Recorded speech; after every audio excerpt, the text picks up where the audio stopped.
Dear student, वृत्त का एक बहुत बेहतरीन सा सवाल आप लोगों के बीच में लेकर आया हूँ। सवाल यहाँ पर आप लोगों को दिख रहा है साफ साफ। चलिए एक बार पढ़ के मैं बता देता हूँ। ये वृत्त है। इस वृत्त में एंगल ए बी सी बराबर 60 डिग्री। ए बी सी यानी कि ए वाला पूरा एंगल कितना है? 60 डिग्री। ये पूरा कितना है? 60 डिग्री है। ये पूरा 60 डिग्री है। पूरा 60 हो गया। और ए सी बी ए वाला छोटा वाला एंगल ये 50 डिग्री है।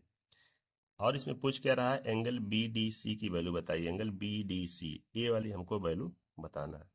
सबसे पहले हम ध्यान से इस फिगर को देखेंगे तो ये जो वृत्त है एक ही जीवा पर एक ही जीवा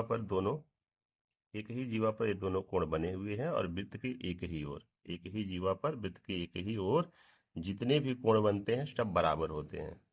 जितने डिग्री का ए होगा उतने ही डिग्री का ए होगा। इसको अगर हम देखें ध्यान से, इसको देखें तो ये क्या है? एक त्रिभुज है। इस त्रिभुज में ए वाला एंगल 50 डिग्री है और ए वाला जो एंगल है 60 डिग्री है। तो ए वाला एंगल कितना होगा? सबसे पहले इसको हम फाइंड आउट कर लेंगे। जितना ए होगा उतना ही ए भी होगा, क्योंकि ये दोनों एंगल आपस में बराबर होंगे। यहाँ 60 है और यहाँ 50 है, तो 60 और 50 कितना हो गया? 110 डिग्री हो गया। 110 डिग्री में अगर हम 70 डिग्री और जोड़ दें तो कितना हो जाएगा? 180 डिग्री हो जाएगा।